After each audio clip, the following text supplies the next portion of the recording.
نحمده ونصلي على رسوله الكريم أما بعد فأعوذ بالله من الشيطان الرجيم بسم الله الرحمن الرحيم يا أيها الذين آمنوا خذوا حذركم فانفروا ثبات أو انفروا جميعا وإن منكم لمن ليبطئن فإن أصابتكم مصيبة قال أنعم الله علي إذ لم أكن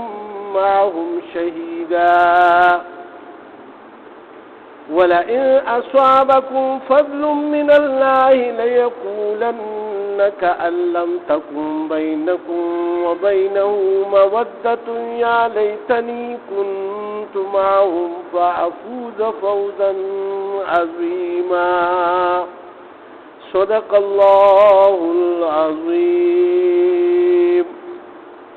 سورة نساء پنځم سپارہ لسم رکوع شروع کیږي. الله سبحانه وتعالی په دې کې فرمایي یا ایها الذین آمنو اے ایمان والو خذو حذرکم اتړی هتیار خپل فانفروا ثبات او انفروا جميعا او بیا اوزئی بیل بیل د دستو په شکل کې یا په یو ځای باندې.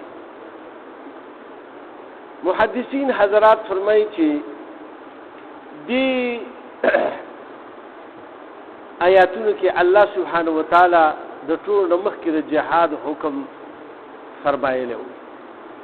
مکه معظمه کې جهاد لا فرض نو او کله چې په صحابه باندې ډېر زیات ظلم کېدو نو هغوی به راغه رسول الله صلی الله علیه وسلم ته درخواست وکړو چې مونږ له اجازت راکړه چې مونږ د خپل سختو بدله واخلو دینه دې سره جهاد. رسول الله صلی الله علیه وسلم ورته چې دا صبر کوي، خپل منځ کوي، زکات ادا کوي او لا جهاد حکم مته نشته. لہذا تاسو دا مصیبتونه چې اول برداشت کوي تاسو کې استعداد پیدا شي بیا په جنگ کې خود دین هم به مصیبتونه راځي. لاس به کټي، خپل به کټي، وګ به کټي، خېټه کې بری سورې شي او لګیا وي جنگيږي به تر اخیری سا پوري. الته بیا د والو ټکولو کار نه دی، د پرې کېدو کار دی. لہذا تاسو اوس منځ کوئ، الله ته ودرېږئ، الله سره رابطه جوړه کړئ، برابر کړئ. نو دا ستاسو مالی عبادت شو او جانی عبادت شو او مالی عبادت مدار چې زکات ورکوئ چې دا دو قربانۍ خو په تاسو کې راشي او بیا په جهاد کې به د دې دواړو په یو ځای قربانو ضرورت وي. ځکه حج ته چې کوم دی دې ته د جهاد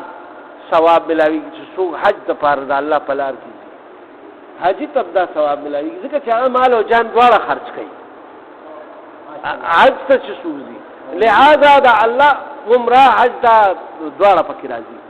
دې کې الله سبحانه وتعالی دا فرمایي چې یعنی تاسو اسلحه ونیسئ او بیا چې څنګه تاسو ته امیر وایي نو لږ لږ کسان او یا په یو ځای وځئ. نو د امیر اطاعت په تاسو باندې فرض دی. امیر چې بیا تاسو ته څنګه وایي نو فرمایي چې جومات څه ته ویلی شي. جومات دې ته ویلی شي چې یو کس جومات نه دی او دو کسانو په باره کې رسول الله صلی الله علیه وسلم فرمایي چې دا یو کس چې ځي یو کار پسې دا یو شیطان دی او چې دو کسان دي نو دا دو شیطانان دي، چې درې شي نو دا جومات شي او چې څلور شي نو دې سره دا الله د نصرت مرګرتیا شي. الله سبحانه وتعالی یعنی دومره دې کې دغه فرمایلی دی. نو دا واړه ټولګي هغې ته چې کوم دی نو دا ویلی شي او وی بهترین لخکر چې کوم دی وړوکې لخکر سریه چې ورته ویلی شي هغه د 400 کسانو ده او چې د 400 زره وي دا غټ بهترین لخر دی کامیاب لخر دی په دې باندې بیا دې ته لکونه کسان هم نه ټینګي خو چې څلور د محکم ولاړي د الله په دین باندې او دغه شانتي څلور سو ولاړي نو ډیر خلک ورته نه ټینګي څلور دره ورته نه ټینګي نو دلته کې الله پاک سو احکامات فرمایي چې تاسو اوځئ نو چې څنګه تاسو ته حکم وشي نو هغه شانتي اوځئ او بیا وځئ او که یو ځای وځئ خو د الله په لار کې د جهاد دپاره وځئ نو خالص نیت د الله د رضا وکوئ د مال غنیمت یا د نورو څیزونو په زړه کې هېڅ خبره مه راولئ وان منکم لمن لیبطئن او بېشک په تاسو کې داسې خلک هم شته چې هغوی به ضرور رسته پاتې کېږي لکه منافقان چې کله به الله حکم راولېږلو او رسول الله سلام به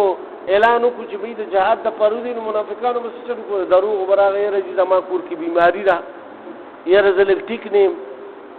یاره زما داسې مسله ده داسې مسله به یې یاده کړه چې رسول الله سلام به داسې مسکې شو هغوی له به یې جواب ورکړي ښه ختم شو الله سبحانه وتعالی فرمایي چې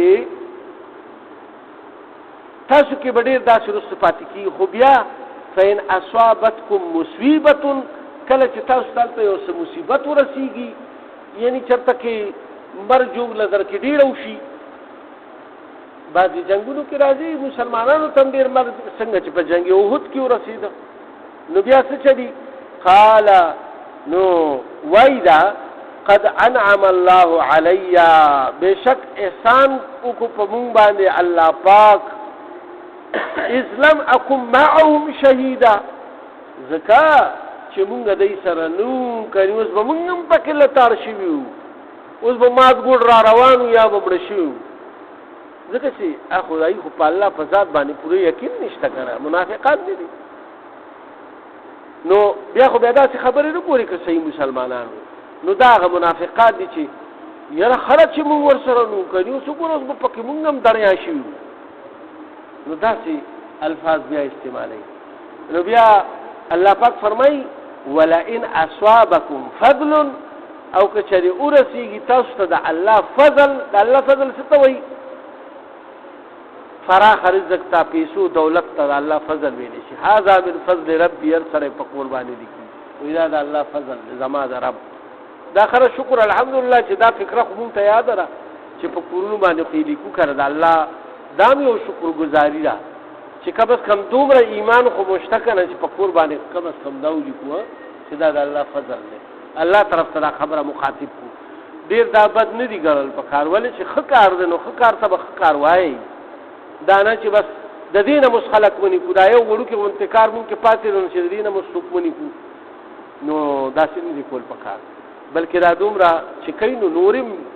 زیات دغه خرخره کوي چې نور هم دین طرف ته رانږدو شي نو لہذا الله پاک سبحانه وتعالی فرمایي که چېرې تاسو ته مال دولت ملاو شي مال غنیمت ملاو شي من الله د الله د طرف نه لیقولن نو دی به ضرور دا خبره کوي کأن لم تکن بینکم وبینه موده یعنی دی به داسې خبره کوله چې د دوی په منځ کې او ستاسو په منځ کې اړو تعلق نشته داسې به ځان ناغرضه کړي که یا لیتنی او بیا به ځانونو سره وایي کاش چې کنت معهم چې مونږ هم دی سره وې فافوز فوزا عظیما او دا لوی عظیم شی مونږ ته ملاو شوی وی دا کامیابی مونږ ته ملاو شوی وی یعنی بیا هغه وخت کې آس او ارمان کوي یعنی دې کامیابی کې ولې شریک نشو کړی به مالي غنیمت مونږ ته ملاو شوی دا سره او سپین او دا څیزونه چې مې بیا لیدلو بیا به زیرېده نو الله سبحانه وتعالی فرمایي فلیقاتل نو بس وجنګېږئ تاسو فی سبیل الله په لار د الله کې الذین یشرون الحیات الدنیا هغه کسانو سره چې خرڅ کړي دي دنیا دا زندگی بالآخره د آخرت په بدله کې، یعنی د آخرت په بدله کې د دنیا په بدله کې آخرت خرڅ کړی دی، یعنی آخرت خپل کړی دی، بس دلته کې مزي لوټاوي او حاصلې مال او دولت پس منډي وهي او دین کارونه تی ایر دي. لہذا بھئی مسلمان لا بالکل په دنیا کې غرقېدل نه دي پکار. 15 وخت مونځ، رمضان المبارک راشي، د هغې روجي، د زکات وخت پې راشي، پوره زکات بلکې زیات ورکول، دغه شانتې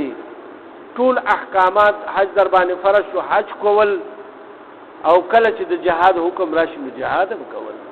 د الله په لار کې وتل. کني کم از کم چې د مسلمانانو د اصلاح دپاره کم از کم خو سفرونه وکړي، تکلیفونه برداشت کړي، دا یو کار دی که نه. ولې چې ته مسلمانانو خو خلک ډېر شو، اوس عملونه د خلکو خراب دي، دی به په ښه عمل باندې څنګه راولو؟ ځکه چې علما د هر سړي کور ته خو نشته که نه، علما خو لګیا دي په جوماتونو کې، په درسونه کوي، تقریرونه کوي، خو چې څوک ورته کښېني که نه. اوس کم از کم چې هغوی نه راځي نو هغوی خو محرومه شوه، نو دی به څنګه یعنی تاسو دا کوئ چې دی پسې به کور ته ځئ، دروازې به ورته ټکوئ، راوباسئ به، جومات ته به درخواست به ورته کوئ، او بیا به ورته وایي چې راشئ جومات ته. نو چې جومات ته یې راولي نو د استاد خبره به مو واوري، او ستاسو خبره به مو واوري، او د قرآن خبره به مو واوري، بیا په درسونو کې هم کښېني او استاد ته به هم کښېني، زړه به بیا نه تنګېږي. خو چې تاسو خو یې د جومات عادي کوئ که نه، نو دې دپاره به محنت او کوشش کول پکاري. دا عبس کار نه دی چې ګینې بس یاره خلک وایي چې بس دا دی هسې ګرځي را ګرځي. دا یو لوی جهاد دی. ولې چې یو مسلمان په نیکه لار هغه ته د نیکې لار خبره خور کوي چې یو خلک ته داسې پرېښو که نه، ډېر خلک داسې شوي چې مرتد شوي دي. ولې چې د ایمان هغه رڼا ترې ورو باروزي، شیطان په هغه باندې مسلسل محنت کوي. د شیطان ملګري او لښکر په مسلمانانو باندې دا محنت کوي چې دی د ایمان نه خلاص کړي. لہذا د مسلمانانو جماعت داسې پکار دی چې الله سبحانه وتعالی فرمایي چې یعنی دی باقاعده دعوت چلی، یو بل له د ښو خبرو دعوت ورکوي او د بدو خبرو نه یو بل منې کوي، او دا خلک وی فلاح او کامیابی واله دي. الله سبحانه وتعالی دی ته کامیاب خلک پیږي. نو کوم وخت چې بیا د جهاد یعنی حکم نه وي او امن وي، سکون وي، نو بیا تبلیغ کول د الله په لار کې دا وتل دي. دا پوره ټول د الله د لارې خبره، د الله په لار کې دین وتلو والا ته هم د الله لار ویل شي. څوک د علم د زده کړې دپاره ځي، طالب علمان چې کوم دي دا هم د الله لار کې دي. څوک د تبلیغ دپاره ځي دا هم د الله لار کې دي. څوک چې کافرانو سره جنګېږي دا هم د الله لار کې دي. او چې څوک حج مبارک لځي او عمرې مبارکې لځي دا هم د الله لار کې دي. او په داسې وخت چې دی له مرګ راشي، د حاجي او د عمرو والا مبارک فرمایي، حدیث شریف دی مفهوم دی چې دی به تر قیامته پورې د ده لپاره د حج او د عمرې ثواب لیکلی شي چې دی په دغې لار کې مړ شي. روان شو، نیت یې وکړو او روان شو. ګوره دومره زبردست الله سبحانه وتعالی موږ له اجرونه راکوي. د دې لپاره به کوشش کول پکار دي په خپله زندګۍ کې. اوس الله سبحانه وتعالی فرمایي چې فلیقاتل فی سبیل الله، پسو جنګېږئ تاسو په لار د الله کې، الذین یشرون، هغه کسانو سره چې اغشتې ده الحیات الدنیا، دا زندگی د دنیا بالآخره، د آخرت په بدله کې. ومن یقاتل فی سبیل الله، او څوک چې جنګېږي په لار د الله کې، فیقتل، او بیا هغه مړ شي، او یغلب، یا غالب شي، یعنی غازی شو یا شهید شو،